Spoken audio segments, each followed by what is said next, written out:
সংস্কার ও নির্বাচনের মধ্যে কোনো বিরোধ নেই, দুটো একসঙ্গেই চলতে পারে বলে মন্তব্য করেছেন বিএনপির মহাসচিব মির্জা ফখরুল ইসলাম আলমগীর। রবিবার রাজধানীর শেরেবাংলা নগরের শহীদ প্রেসিডেন্ট জিয়াউর রহমানের 89তম জন্মবার্ষিকী উপলক্ষে তার মাজারে দলীয় নেতাকর্মীদের নিয়ে শ্রদ্ধা নিবেদন শেষে তিনি এই মন্তব্য করেন। বিএনপি মহাসচিব মির্জা ফখরুল ইসলাম আলমগীর বলেন, অন্তর্বর্তীকালীন সরকারের প্রধান উপদেষ্টার কাছে সংস্কার কমিশনগুলো যে রিপোর্ট দিয়েছে তা দ্রুত রাজনৈতিক দলগুলোর সঙ্গে আলোচনা করে চূড়ান্ত সিদ্ধান্ত নিতে হবে, কারণ ঐক্যমত ছাড়া কোনো কিছু সম্ভব না।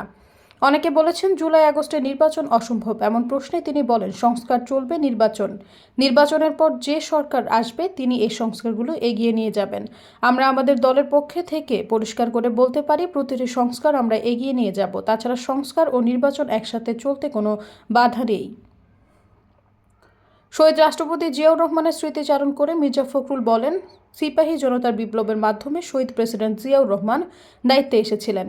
তখন তিনি আধুনিক সমৃদ্ধ বাংলাদেশ নির্মাণের জন্য খুব অল্প সময়ে সমস্ত ক্ষেত্রে সংস্কার করে কাজ শুরু করেছেন।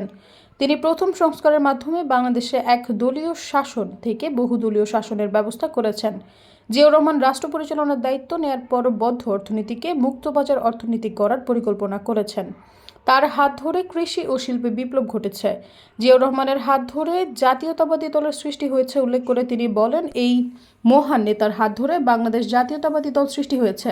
সেই দল সমস্ত বাধা বিপত্তি অতিক্রম করে আজ বাংলাদেশের সর্ববৃহৎ দল হিসেবে প্রতিষ্ঠিত হয়েছে। সৈয়দা ফারিয়া, সমযোগ।